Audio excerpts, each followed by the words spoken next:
Welcome, everybody, to the Illusion of Consensus podcast. I am here with Dr. Stephen Quay. Stephen, it's a delight to have Stephen on the show because he has been a leading voice in discussing the science around what really caused the pandemic. Was this a lab-created accident? Was it natural origin? And Stephen testified in front of Congress on exactly this point, and it really has a concise and clean way of thinking about some of the complex scientific issues underlying this question, and has come down on the side of arguing that it very likely was a lab-caused pandemic. And actually, one other point of privilege on this, Stephen, you were a former Stanford professor, so I feel like we're a little bit brothers by osmosis.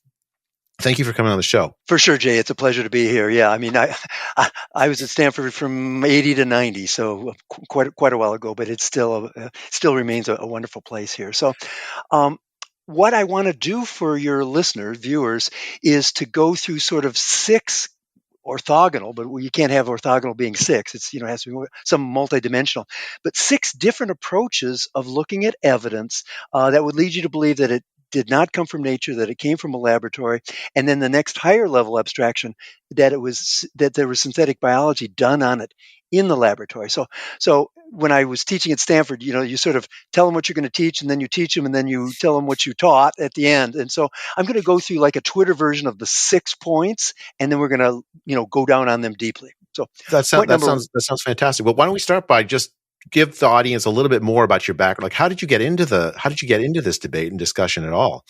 Well, that would be maybe a podcast on its own of my autobiography. But I was looking at. I just look at. I'm kind of a nerdy guy, so I look at things. And when I see a new virus coming out, I get interested in it. And I'm looking at it in January, and this furin cleavage site, which is a polyarginine site, actually mimics the work I was doing at Stanford for about 5 years. So I was studying the toxin component of bee venom.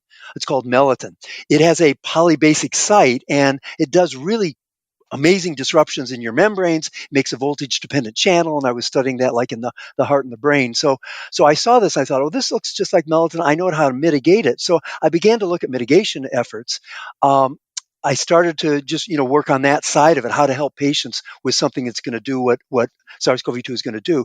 And then I started to pivot to, well, where did this come from? And that's when a lot of questions arose. So in some ways that's kind of a stunning thing. Like this, so it's not that this was brand new biology. The furin cleavage site, just to give some background, it's a 4 amino acid the sequence that's part of the virus that causes COVID, the SARS-CoV-2 virus, and it facilitates entry into cells. Other similar coronaviruses do not have, beta coronaviruses do not have this furin cleavage site. So you were like playing around with the sequences like one does. Yeah. And notice this anomaly. Okay, so your run of show is perfect. So why don't we start with that? So there's 6 lines of arguments that you're saying scientifically would lead one to say that this is very likely a lab origin. So why don't we start with go ahead and get going on the first one? Yeah. So the first one has to do with timing. What we have with respect to a natural spillover or market origin, those are synonyms, or zoonosis, all of those can be synonyms, is a set of cases that happened in December of 2019 in a particular seafood market called the Hunan seafood market in Wuhan, China. So if it came from nature, everyone who says it came from nature had to come from that market. So that's your timing point. So December 1st, 8th, there's a little uncertainty on that, which is interesting. But it has to have started in December. Yeah, sure. So that December 2019 comes from the Wuhan. That's the standard story that was told to everybody in the early days. But in principle, even if it was natural origin, it might have happened elsewhere. It might have happened at a different time. But people are focused on that. Why are people so focused on that one Wuhan wet market? Well, it's because there's no other evidence in any place anywhere in the world where it could have happened any earlier. So those were the first cases. They ended up in emergency rooms or clinics in Wuhan, and about half of them were traced to this market. And I don't know whether it was deliberate or malicious, but they sort of jumped on this this issue of being related to the market. And actually, until January 15th, you couldn't be diagnosed in China with a COVID unless you had been to that market.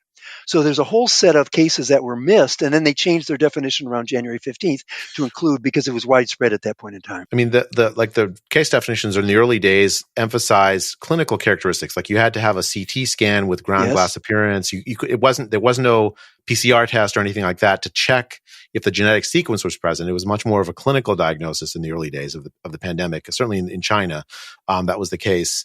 But the earliest cases that were reported by the Chinese government to WHO elsewhere were from Wuhan. And you're saying that that many of those, that in order to be counted as a case, they had to have come from the market. I mean, that seems circular, right? Well, it does seem circular, Jay, but and Jay has just pointed out something. Typically, you use clinical signs and symptoms to diagnose a new syndrome until you have like a PCR test and that. But they included this fact that they had to have come from the market. So that caused a little bit of obfuscation. That's a strange thing to do, right? If the question is, did it come from the market? And you can only, by definition, get cases that come from the market to be counted as a case. I mean, you really can't use that case series. And yet was that the early basis for thinking that it came from the market? It absolutely was, Jay, but I put a fine point on it. Third week of January 2020, so we're now only a month out of there, about 40 Chinese doctors published a paper in Lancet where they're looking at the early cases there. And these are all PCR diagnosed cases at this point in time. So by the time this publication comes out, they've got their test there. The first 3 cases from December 1 and 8 that were PCR positive had never been to that market.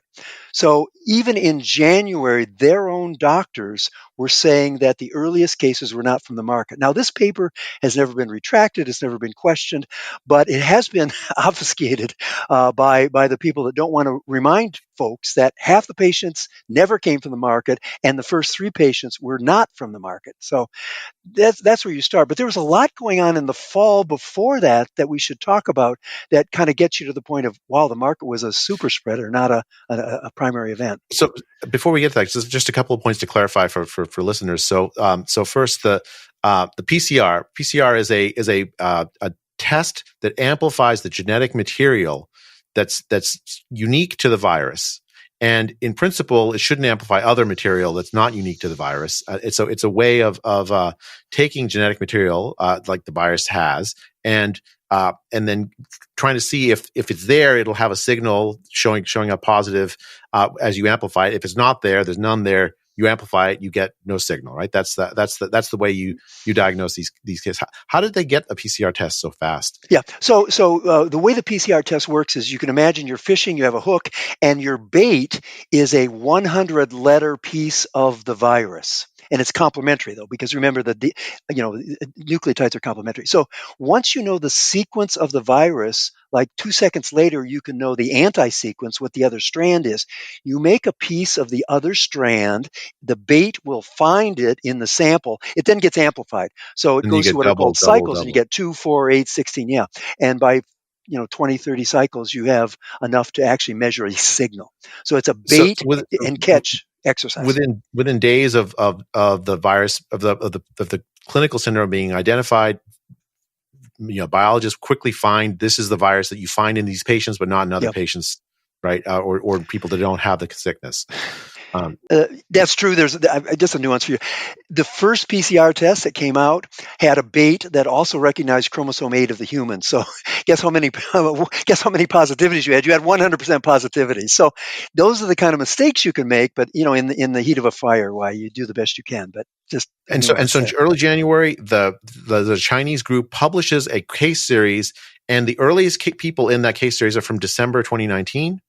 And have never been to the market. That's correct. And they're PCR positive.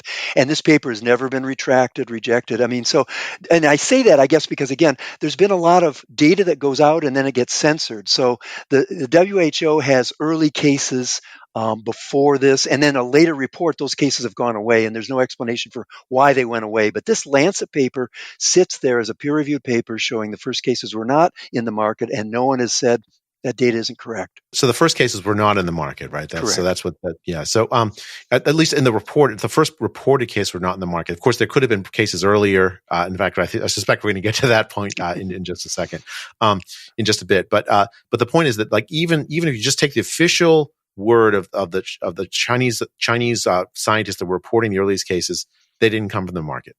That's right.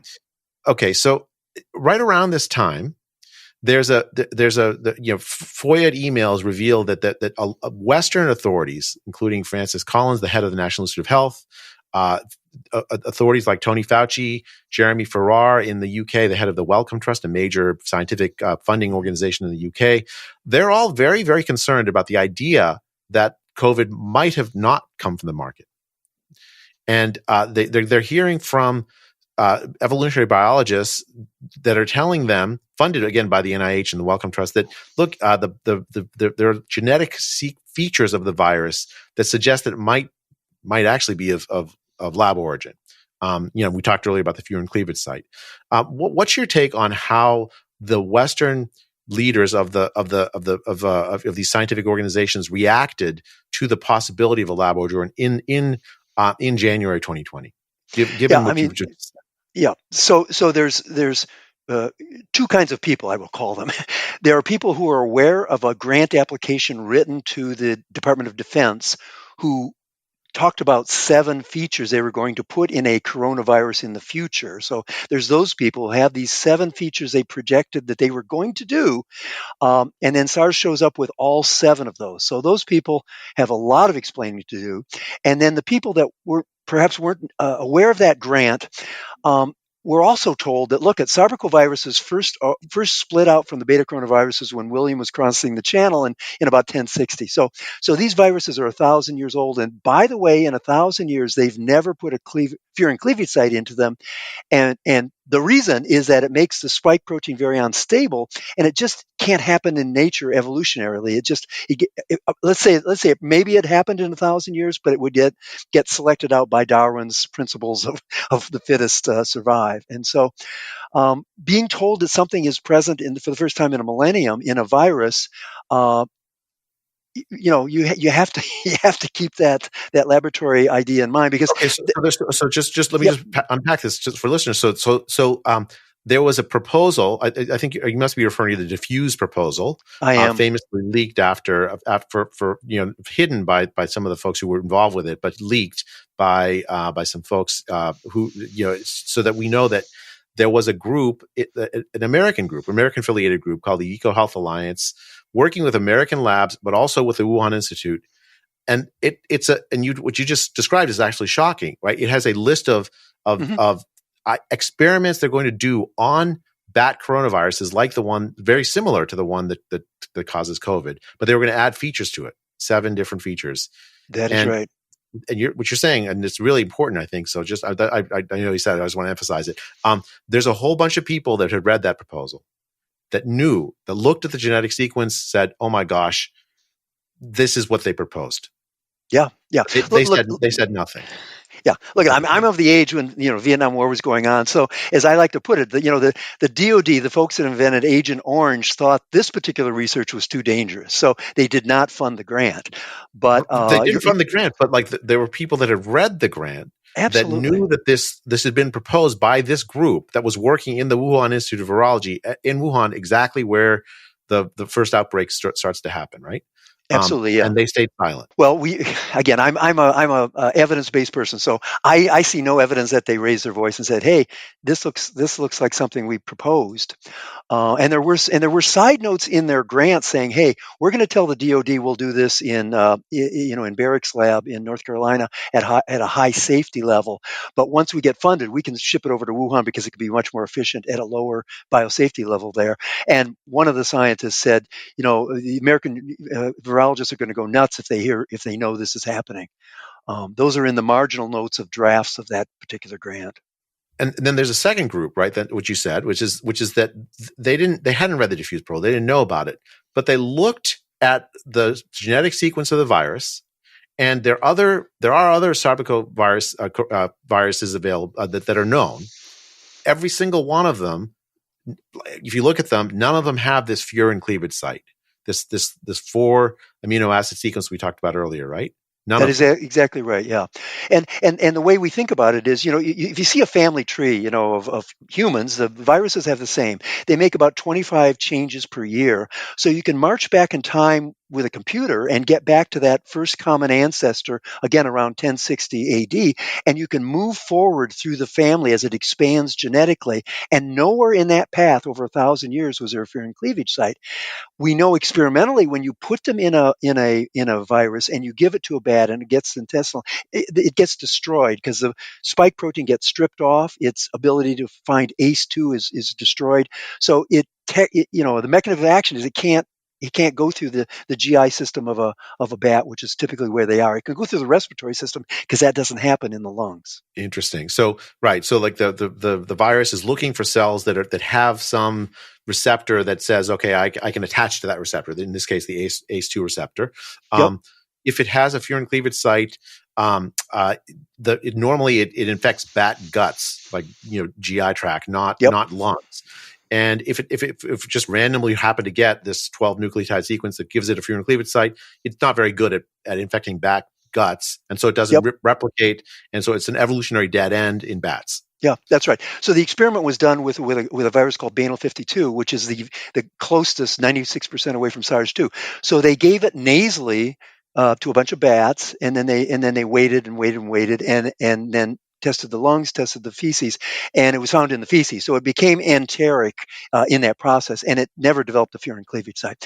These viruses are kind of interesting because they do something we do now ourselves a lot, is what I call two-step authentication. So they need both a receptor binder to identify a cell, but then that doesn't trigger their opening up. They need the furin cleavage site for that second two-step process. Now they know they have a cell that has an ACE2 and a furin, and they know that they can take over that machinery inside that cell and make new viruses. Pretty interesting. And so you have a bunch of people who don't know about the DEFUSE proposal, but they're looking at this and they're saying, gosh, this might actually be engineered, like, because an evolutionary process wouldn't have placed a furin cleavage site. So what did those folks do at that? I mean, I can tell you what I saw, but I'd love to your point of view as a scientist that looked at this.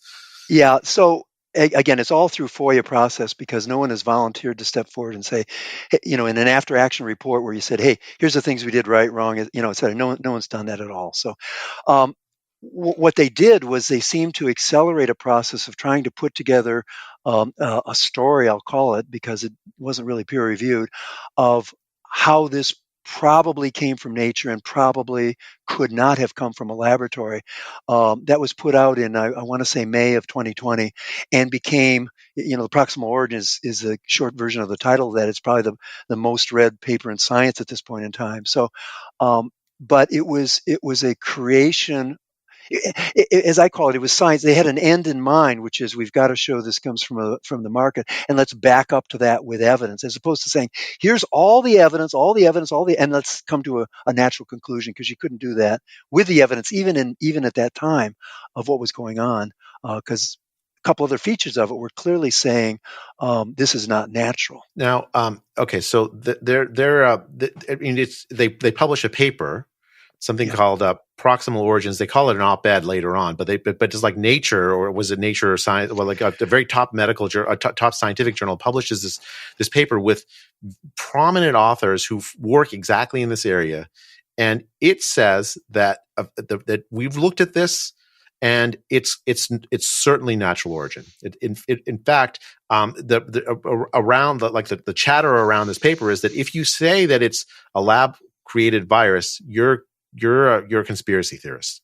Yeah, that's exactly right. Did you? I mean, you'd looked at this and you concluded exactly that it was probably lab created, even then, early. How did you think about this paper, and what did it make you think as a scientist? I'm naive, I guess. I'm the remarkable thing is I'm not only I'm old, but I'm naive.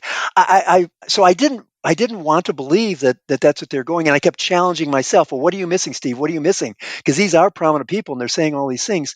But then you actually look at the data. You just sit back and get quiet and look at the data, and it's just compelling that it didn't come from nature there.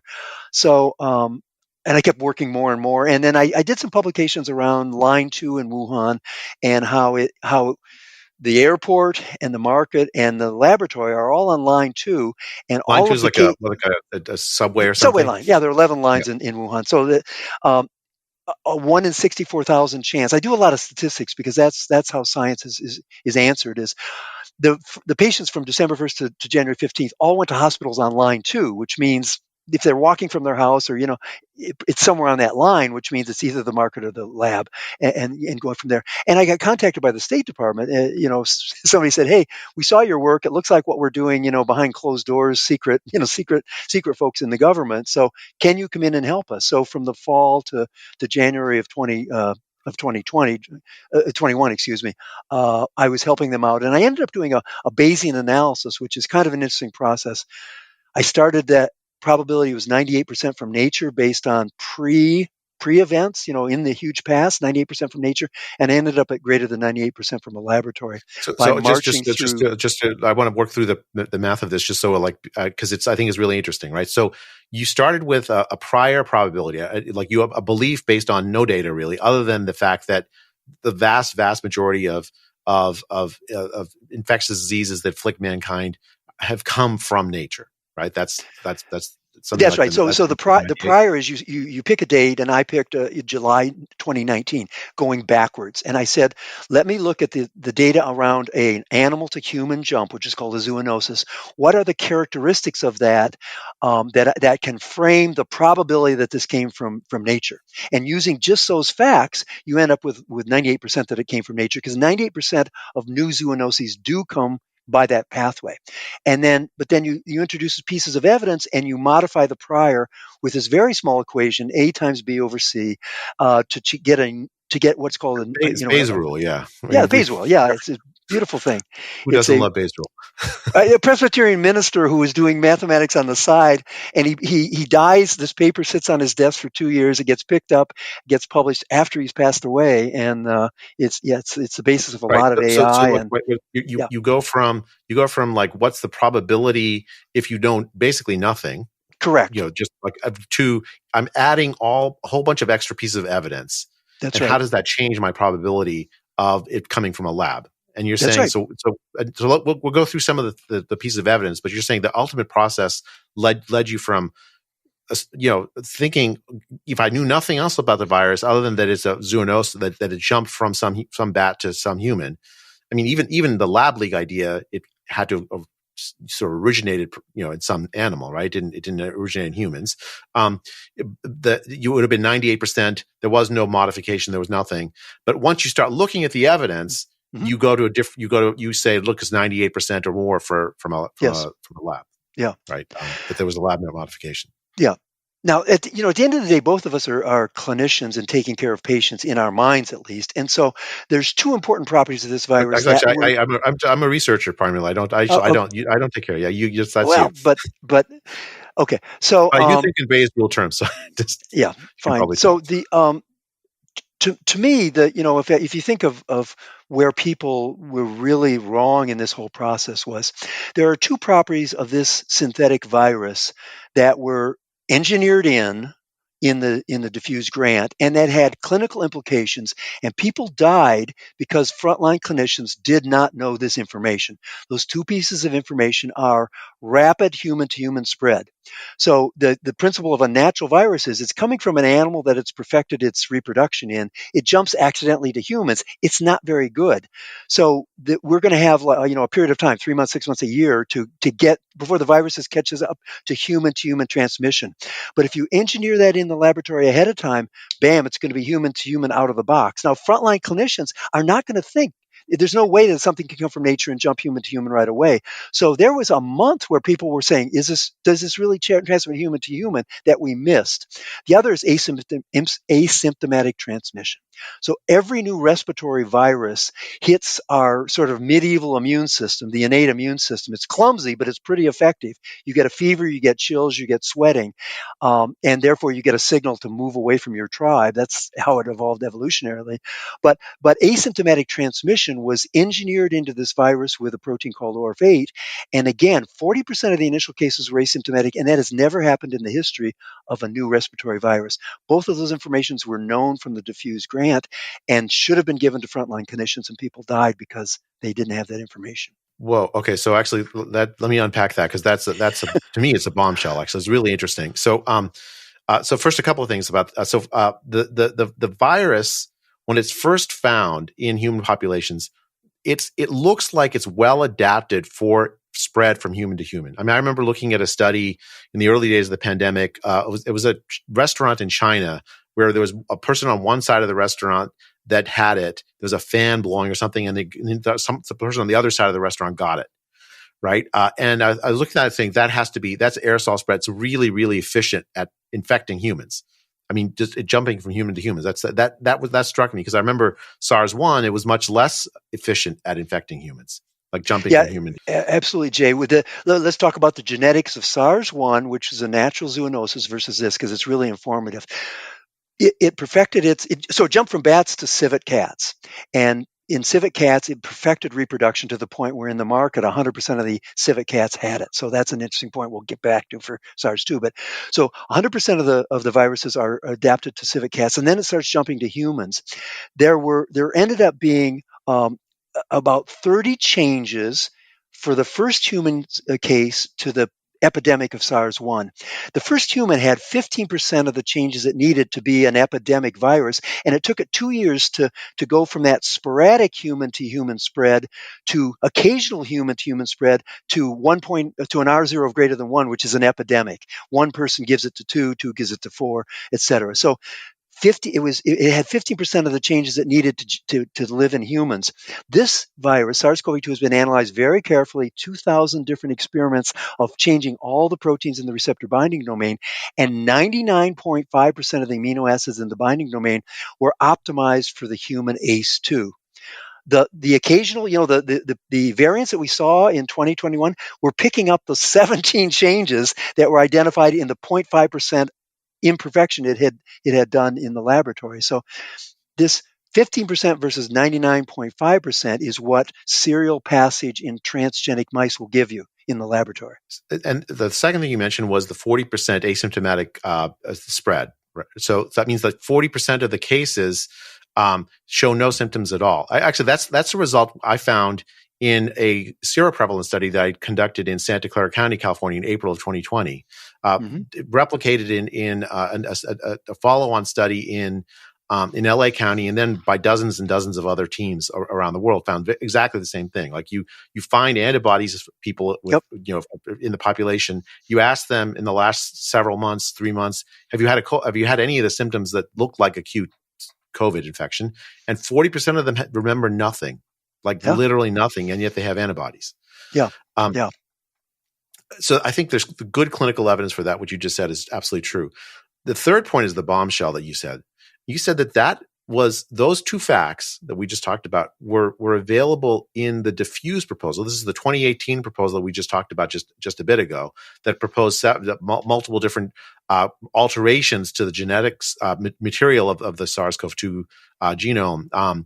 But for the Defense Department, how exactly? So how did they get? How would you find that from the DEFUSE proposal? Like, in what sense were they doing studies of this on bats or whatever? Because at that point there had been no human cases of COVID. That's correct, and I'm being a little sometimes abbreviating, and I need to be expansive sometimes. No, that's why. This is why we have a conversation to improve the accuracy here. But so with respect to the human-to-human transmission, that is serial passage on transgenic mice. That's in DEFUSE, easy to make. So okay, just to unpack that. Biologists can take human cells, put them into mice, and so the mice act in some ways biologically like human lung cells or whatever, right? That's a transgenic mouse that's humanized. And so you're saying in the DEFUSE proposal, they had demonstrated that it's very easy for humanized mice to pass the virus from one humanized mice to another humanized mice. Yeah. So you take a mouse embryo at 16 cell or 32 cell or that sort of, and you introduce the gene for the human ACE2, which is again this receptor, and then you grow it up and you get a mouse and you get what's called a transgenic mouse, and that was done by Ralph Barrick in North Carolina. And sometime around 2017, 2018, a breeding pair of those mice took a plane flight from North Carolina to Wuhan Institute, and a breeding colony was set up of transgenic mice there. It looks like those mice have now ended up in commercial business companies, biotech companies in China, where they're selling our American technology to other scientists. So that's a whole separate conversation. But yes, so these mice allow you to do serial passage to perfect the virus for the human ACE2 in a very easy way. And you can do one serial a week, and by 8 to 10 weeks, 2 months, you've got yourself a virus that is completely able to jump human to human from the get-go. So just to unpack, you infect a mouse that has this sort of genetically modified human ACE2 receptor, and then you find those viruses that are better at infecting mice. Yeah, you let that mouse have a week with a virus. You take it out. If it dies, you take it out of the lungs. You take that new virus, do it a second week. Yeah. Yeah. I mean, it's like a Frankenstein experiment to me, but like that. Yeah. But okay. So, all right. So you saw this in 2020, early 2020, that this is, that it's spreading. And for you, this is evidence that it's well adapted to human populations. Well, that's right. Yes. So ACE2 is conserved and is present in all kinds of animals. Every vertebrate animal has an ACE2. They're all slightly different, and so you can map and say which ACE2s is this virus best at, the early sequences of it, because that'll give you a hint of what the intermediate host was. Again, SARS-1, it was not the human. If you rank ordered them, it was civet cats, and raccoon dogs had a better ACE2 affinity for SARS-1 than humans did.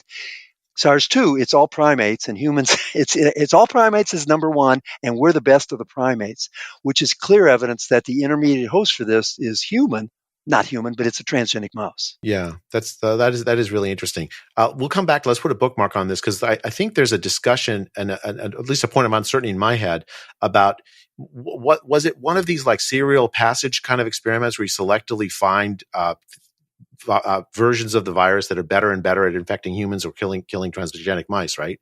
Or was there like a reverse genetic system, which is something we'll just I think we should discuss in just a bit, because it's not clear to me.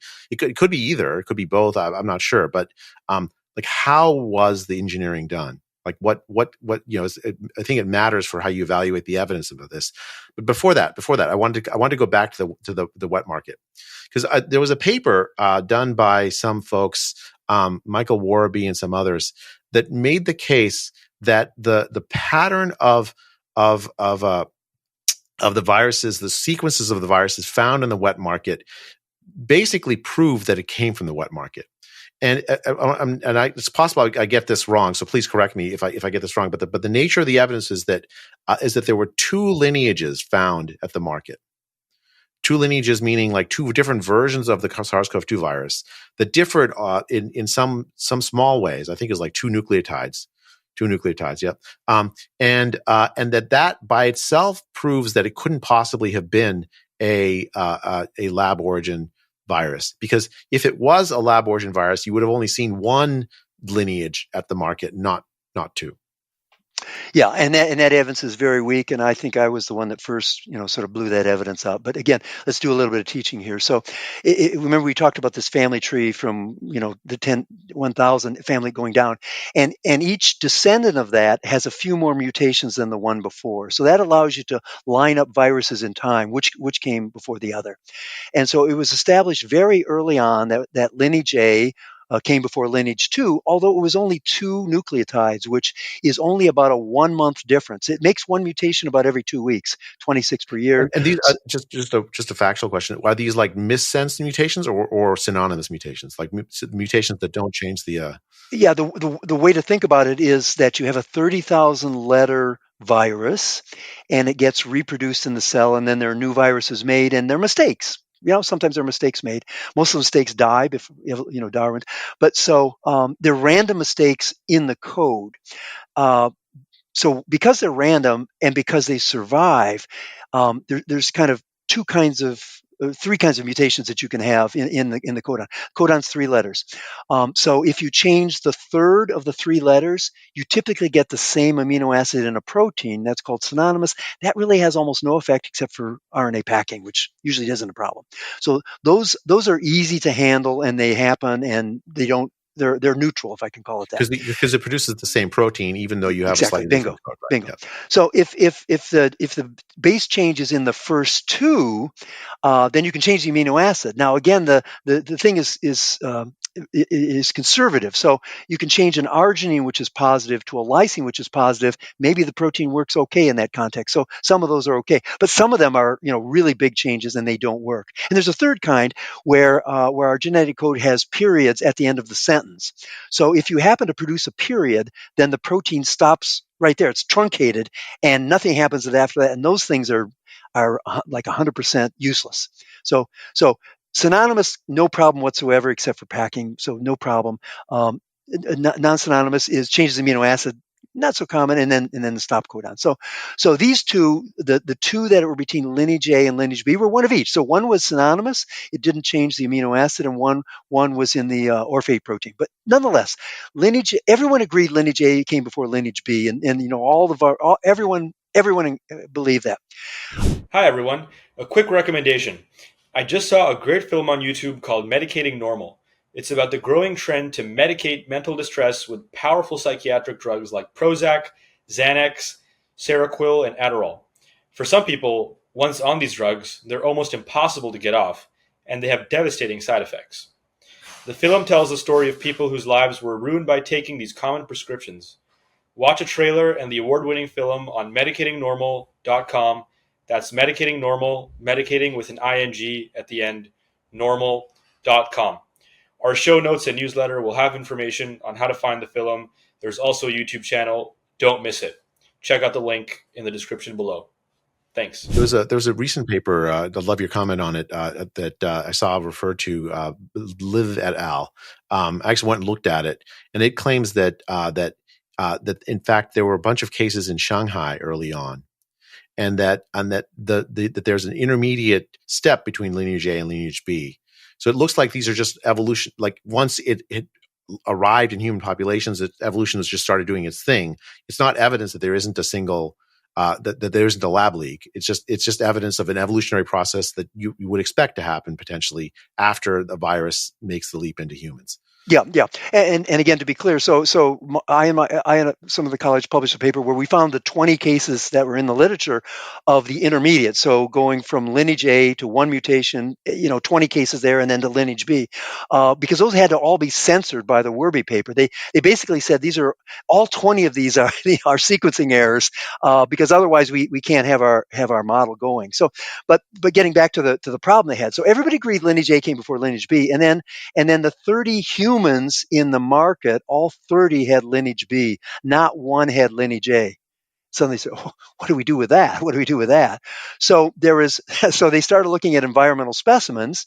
There's a couple hundred of them in the market.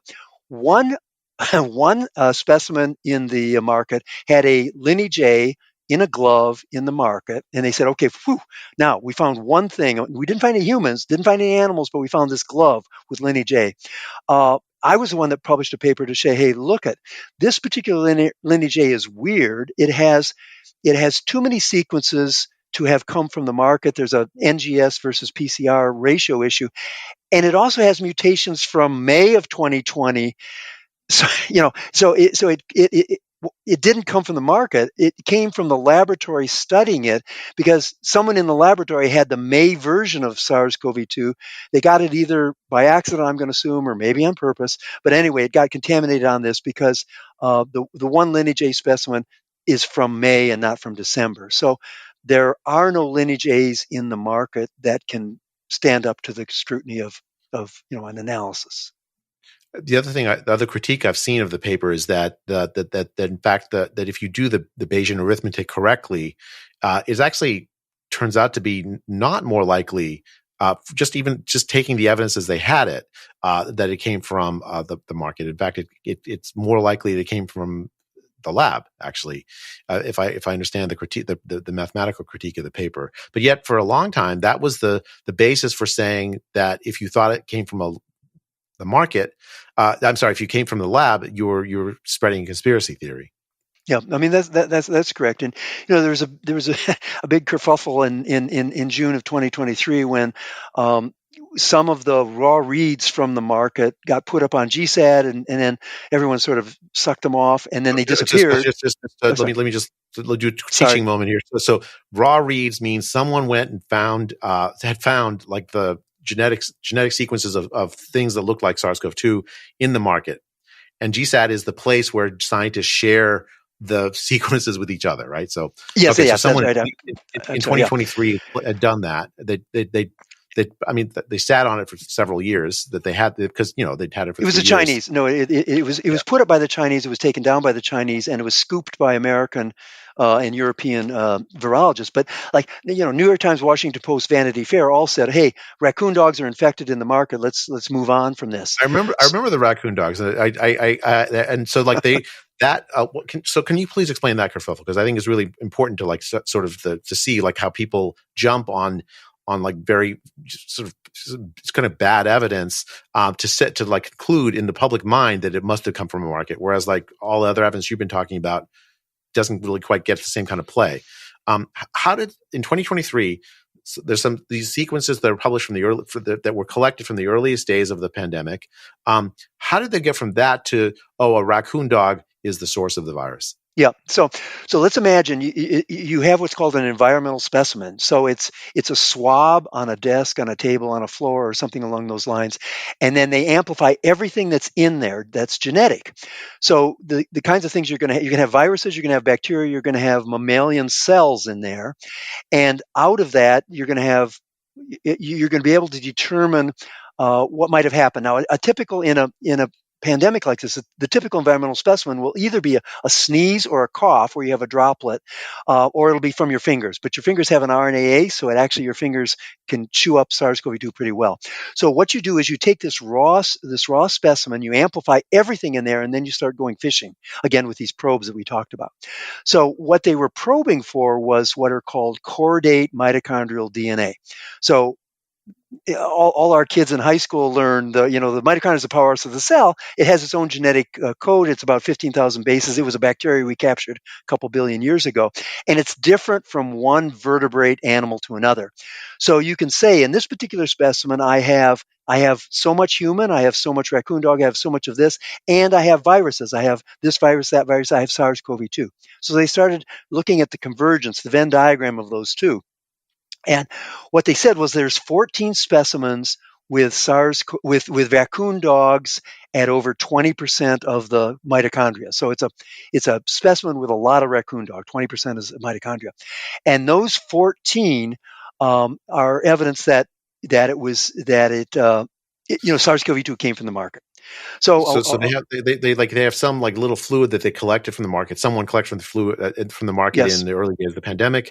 They check and see, oh gosh, it has a lot of like mitochondrial DNA from that are typical of raccoon dogs. 20% of it. I mean, that means like 80% of other yeah, including human. It's got a lot of human. That has to be included. And it happens to have some early version of SARS-CoV-2 in it. Yeah.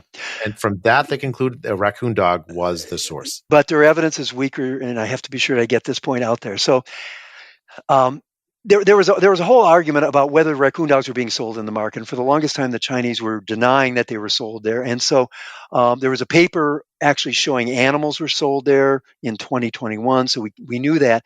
And in 2023, suddenly we had genetics that the raccoon dogs were there. It was kind of an old story at that point in time, but they made it into a new story. So, raccoon dogs are in the market, and it must have come from raccoon dogs. So there's 14 specimens in the market, 14 only, that have raccoon dog DNA in them. How many of those 14 had SARS-CoV-2?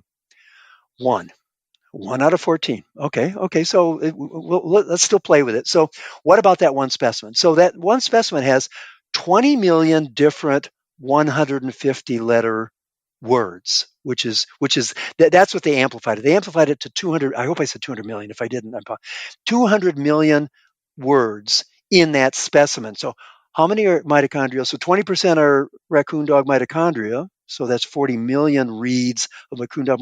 How many reads of SARS-CoV-2 are in that specimen? One. So one read out of 200 million is SARS-CoV-2 in that specimen. Now, we know from the laboratory that these things are very sensitive. If there's SARS-CoV-2 anywhere, it gets amplified. So a normal scientist would say that is an impossible finding for a real specimen. You can't say an environmental specimen gets amplified to 200 million reads, one read is SARS-CoV-2, and legitimately say that had SARS-CoV-2 in it in the original specimen. 200 It million. came about in the amplification process. So you're just exactly what you're saying. We were talking about earlier with the PCR. You're doubling and doubling and doubling. You have to double it.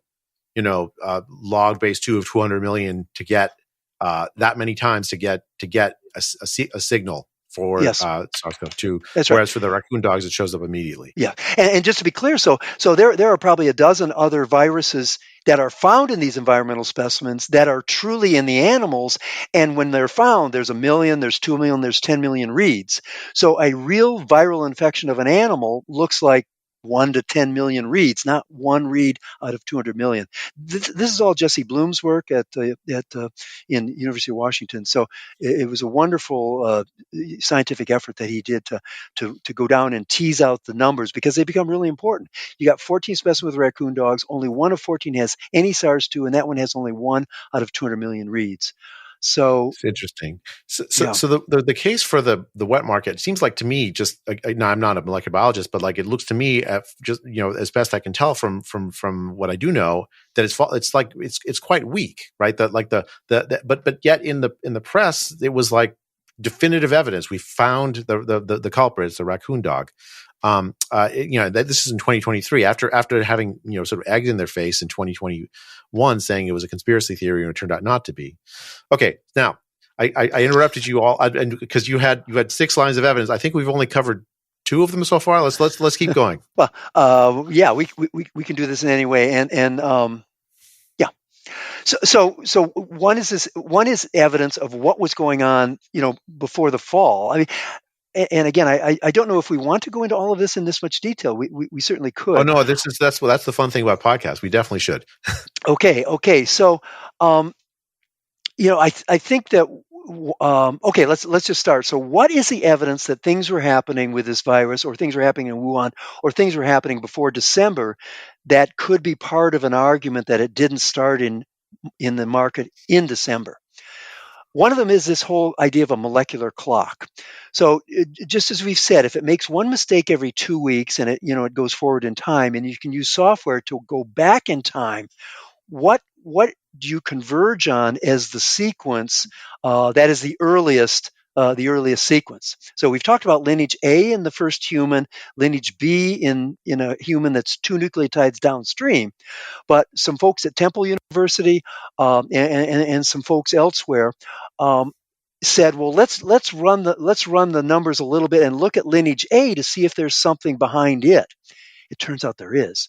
There's 3 to 5 mutations predicted to be behind lineage A, which would put it 6 to 8 weeks before the lineage A cases in December. Again, Jesse Bloom stepped in here. I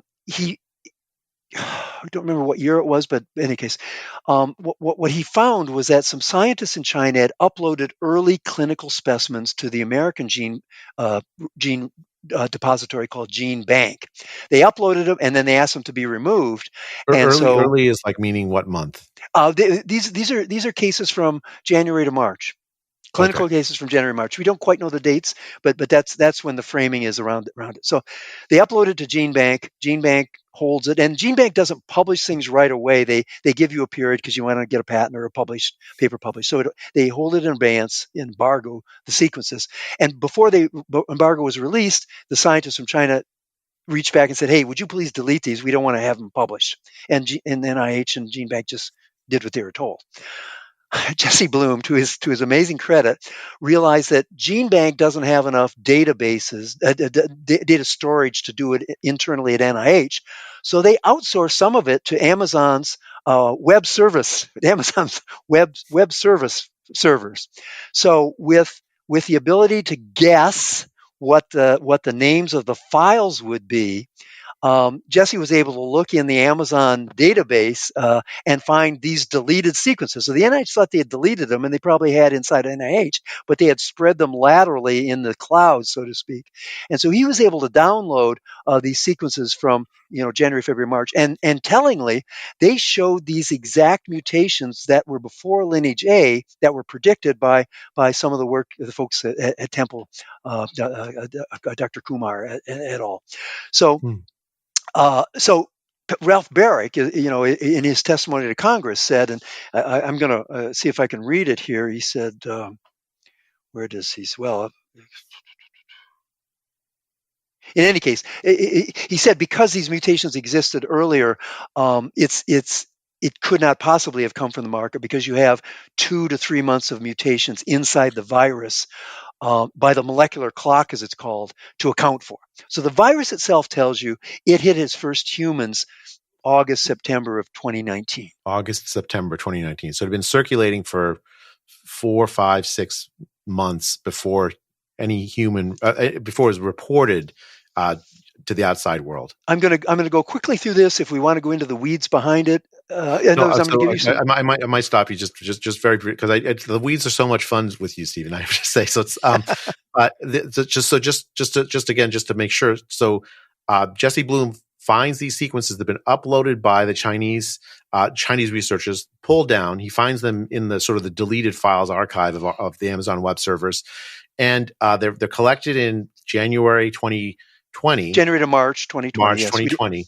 But they're versions of the virus that must have come before lineage A, right? That if you go and that's right. Yeah, when you put them in a family tree, they point to an earlier ancestor than the first lineage A. So we have a date when the first patient was sampled with a lineage A. So we know when that patient was sampled. We know they were infected, 7-10 days earlier. So that virus puts a date and a sequence in the ground as a stake. Jesse Bloom's work showed with computer algorithms that the family tree takes you back about 6 weeks before that. Another investigator did 86,000 genomes with a family tree that probably took a supercomputer, but nonetheless, he gets back to August to October as a time frame. So multiple evidences inside the genome point to a clock that says this came out much earlier than December. I mean, that by the way, that for me personally, that's actually quite an important result because I found that it had spread to about the seroprevalence was about 3 or 4% of the population in California in April of 2020. And I got a lot of grief for finding such a high number, such a high seroprevalence. But if the virus had come out months before people realized, that gives you some mechanism by which it might have spread to 3 or 4% of the population in California by early April 2020. That's right, and something similar I did to what Jay did was I looked at Google searches in December and January in the U.S. around loss of taste, loss of smell, because one of the early characteristics of this, which differentiated like with a specificity of sensitivity, of 86% from influenza, was it changes your taste or it changes your smell. I lost my smell when I got it. Yeah, and so there were searches in America for those that peaked in the end of December, early January. They were all in California. They were all in Northern California, which corresponded, as I was very pleased when I saw Jay's work come out because mine was saying, okay, something should have been happening, by April in this because people were Googling, why am I losing my sense of smell around Christmas of 2019 in America? I didn't know that. That is so interesting. Yeah. Okay. Next line of evidence.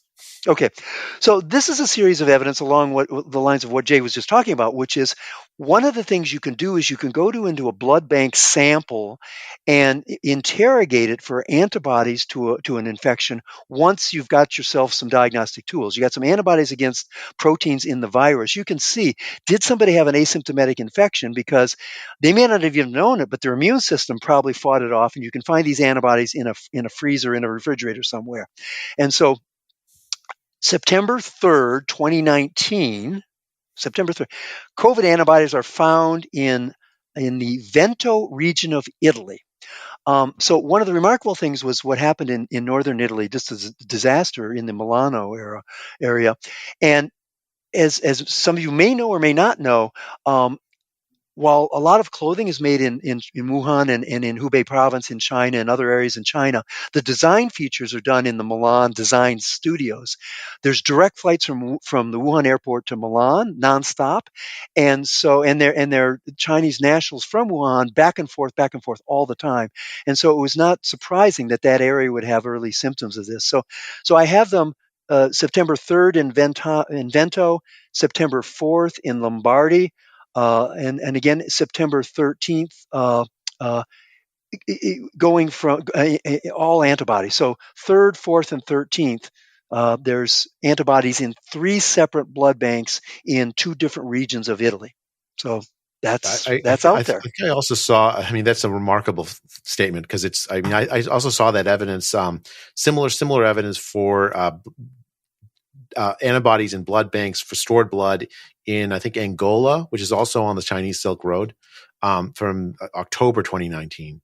Now the pushback I've sometimes have heard on this is that there's a high false positive rate from the antibody tests. I got to tell you, I'm a little skeptical about that, because I use these antibody tests, and it's not as high as you think. Like maybe the early antibody tests had about 0.5% false positive rate.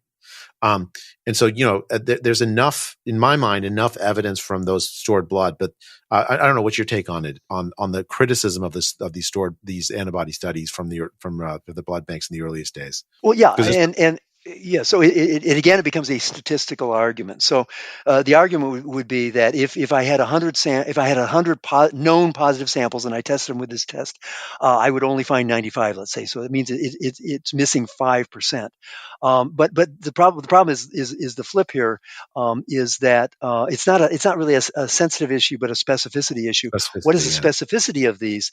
And if you have 100 negatives, how many false positives do you find in 100 negatives? And that's also very low. That's well under 5%. So if I have 20 samples that are positive and a sensitivity of 95%, there's no p-value that is acceptable that doesn't show that those are positive cases.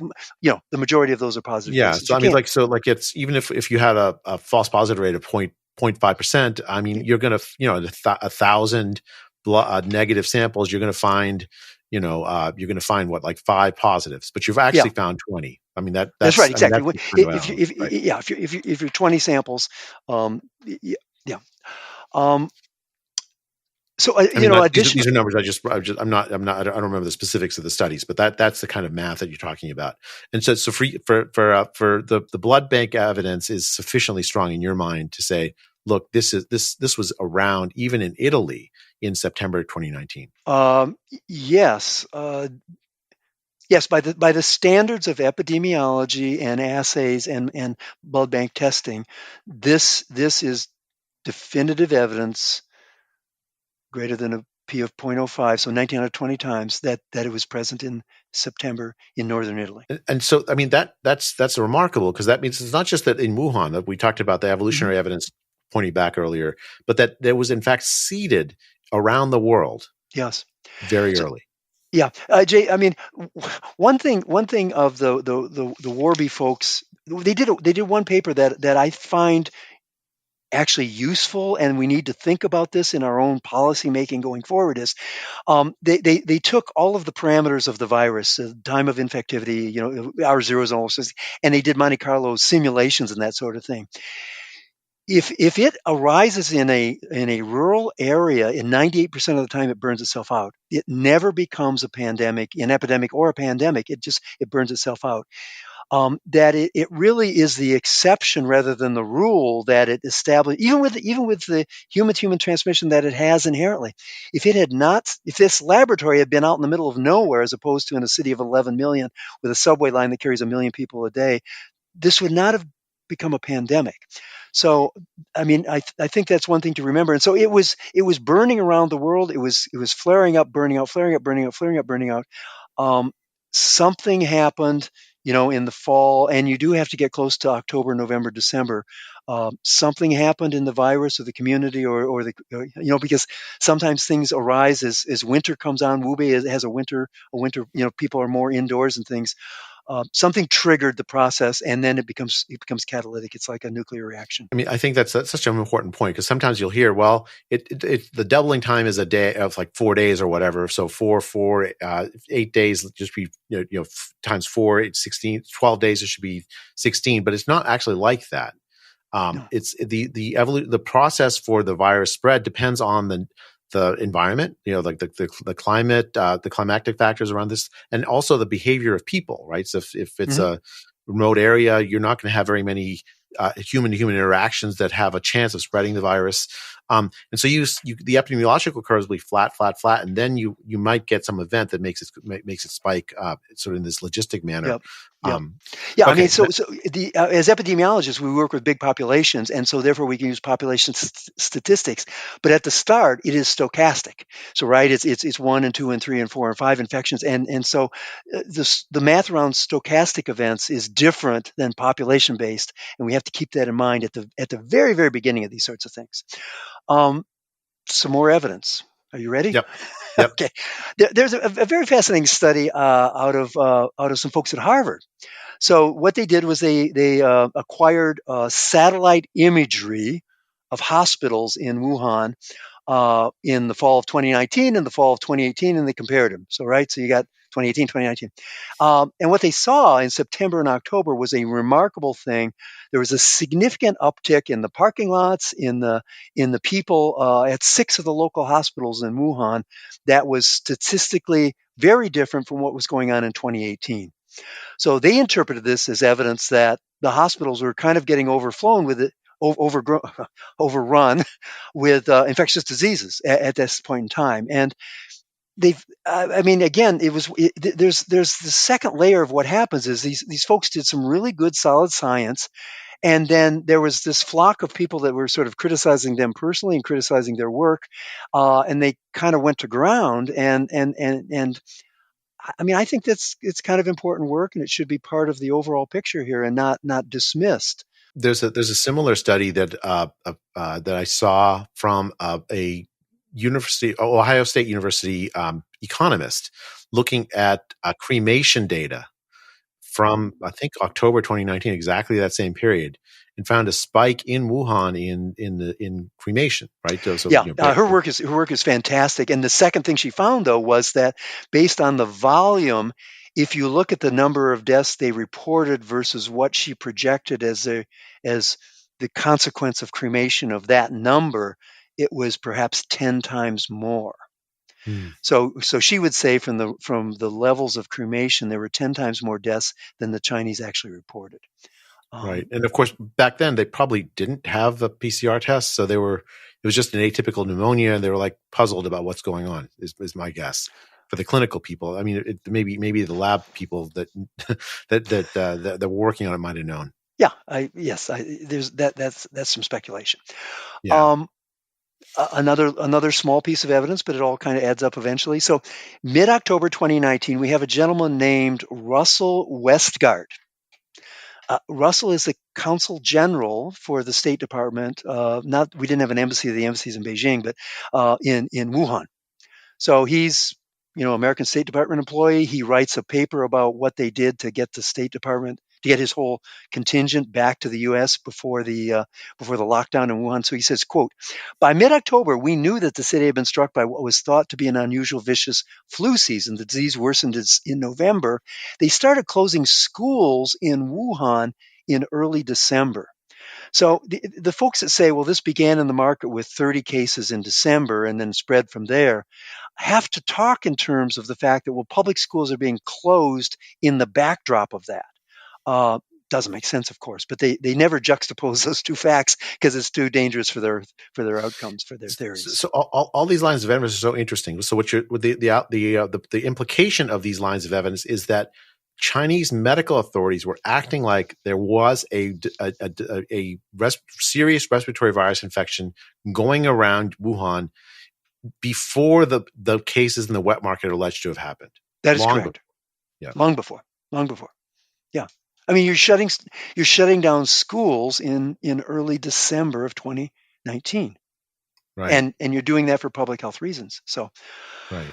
Yeah, what can I say? Okay, let's keep going. This, I mean, this is so much fun. I hope I'm not taking too much of your time, but this is. I think it's really and what, just again for your folks, why is this so important?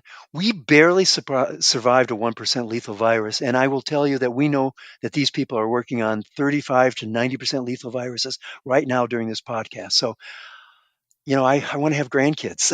so this is absolutely critical. Okay, the next is what I sort of call the world experiment. Okay, what do I mean by that? The end of October, there was something called the 7th International Military World Games in Wuhan, China. So we just saw the Paris Olympics. These are amateur athletes doing typical sports, and they're fun to watch, and it brings the whole world together in one spot, and then they dissipate, and there's medals and that sort of thing. So all of the militaries of the world have this same process in a military Olympics.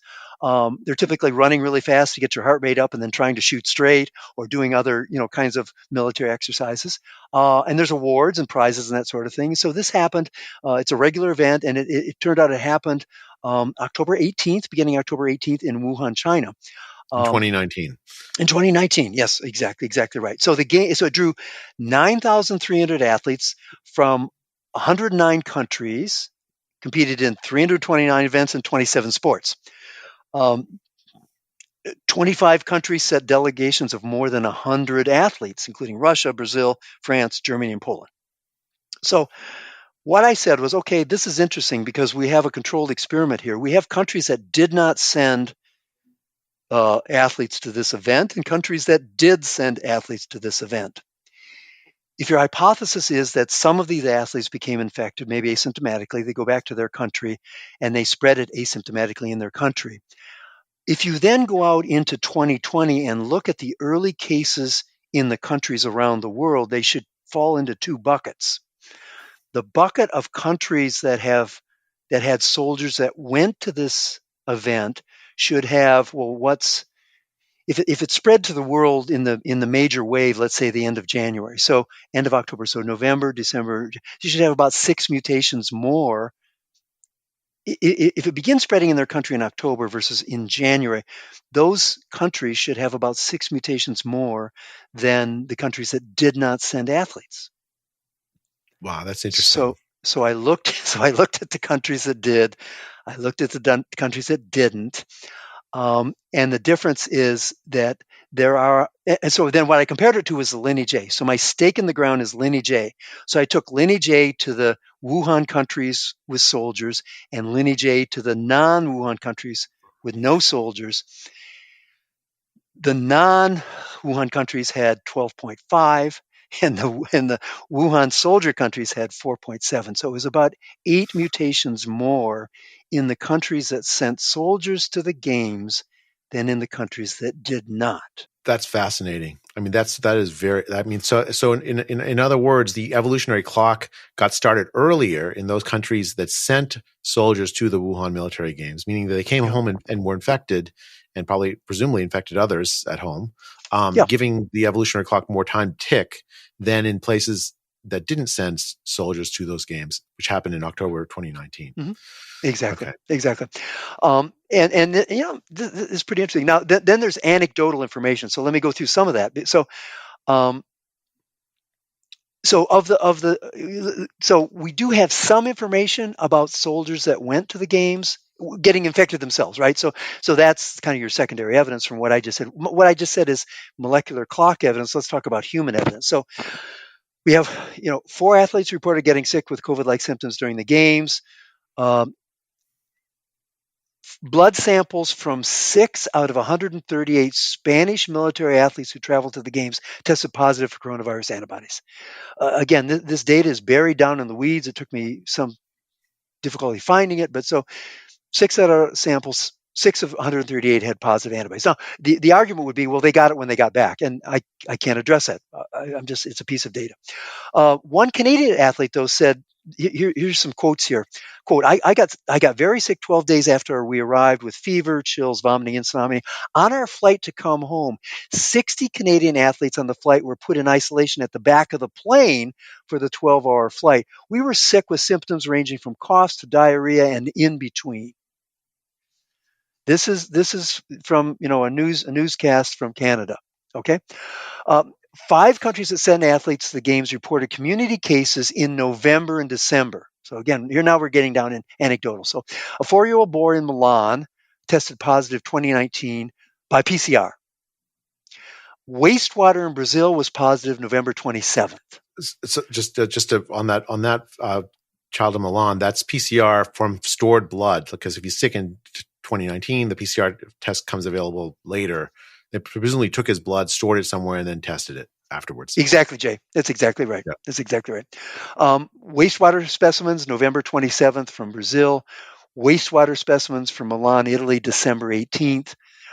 Sweden's public health agency said individuals in the country were infected as early as November. And a man in France presented to an emergency room December 27th with PCR-confirmed COVID. So that's the Wuhan game October part of the story. Okay.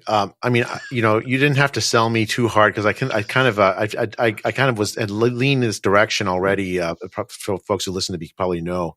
But it seems to me like we can't know for certain, right? We don't have somebody who runs the lab says, "Oh my gosh, I did it, and here's the sequence, and so we don't have that." And it strikes me as we're never going to have that, right? The incentives to hide that are basically infinite, right? There's no reason for if someone knows that they did it now, it's just the calumny of the entire world will be on them.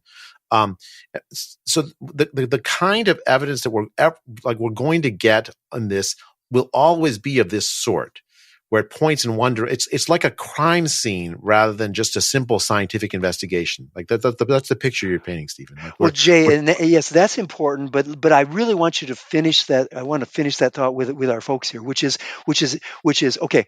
We have had a forensic / criminal justice system process that allows the case where guys hasn't gotten along with his wife in years and years. She disappears. There is no body. He's out there screaming, "Let's find her." And nonetheless, a prosecutor in that town decides to take circumstantial evidence, internet search, and take it to a jury of his peers and convict him of murdering his wife without a body.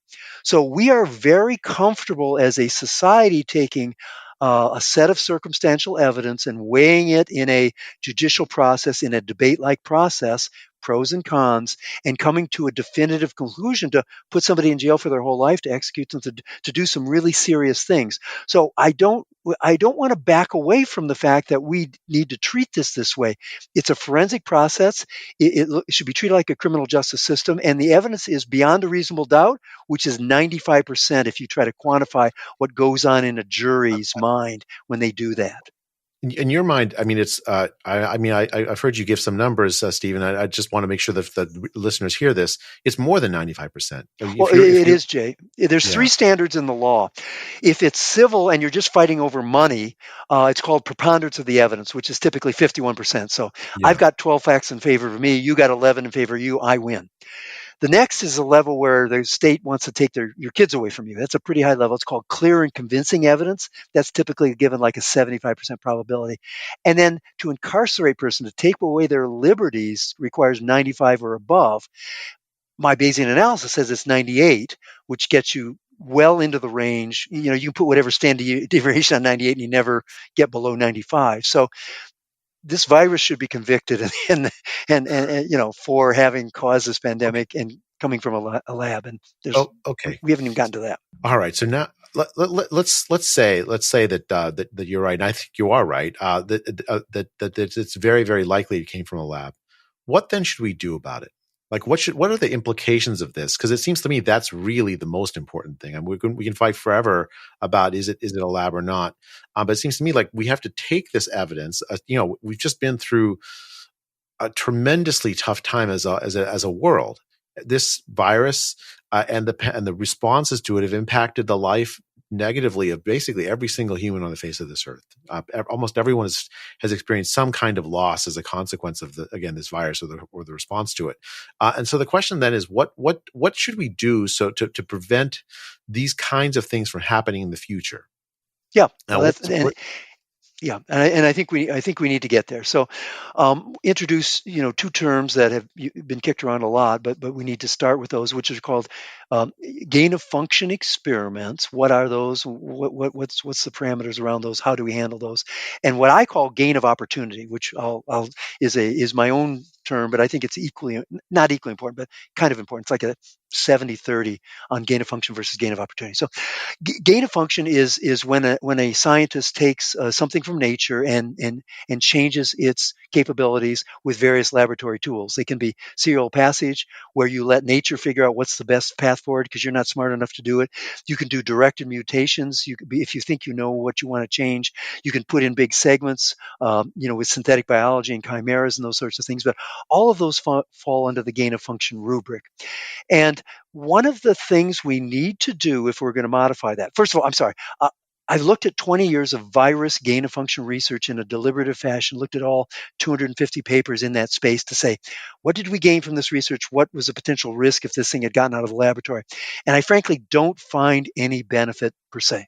Okay, but I'm a scientist and I hate to shut down other scientists. So I will start with. I want to put a fine point on that. The argument for that kind of work, and there was a big debate over whether it should be done in 2012, resulting in the pause of that kind of work by the US NIH.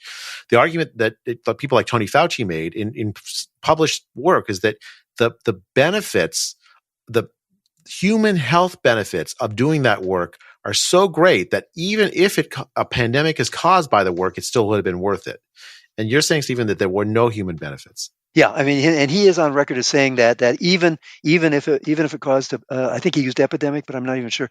He said even if it caused an outbreak, the research is worth it. So the arguments they make are to come up with therapies for these viruses that can be useful in the future, to come up with vaccines for these viruses that can be useful in the future, or to learn general ideas about the mechanisms of how and why these viruses kill people. So those are kind of the three categories that you come into.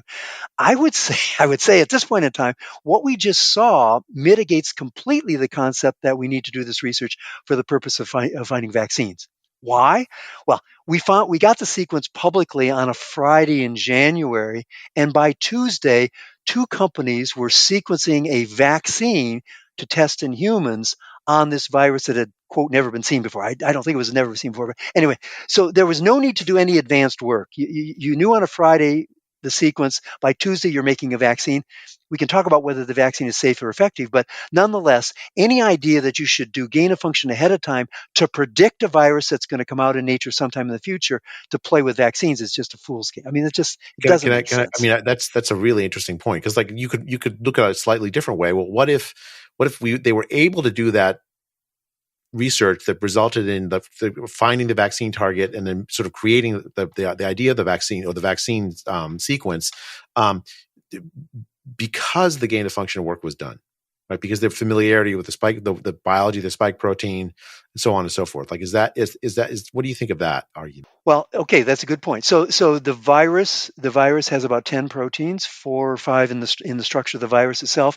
The rest are helpers on the inside. A couple of them get put into the bloodstream. So what you would do if you didn't do gain of function is you would take people who've had coronaviruses before. You would take their antibodies and would see what part of the virus is their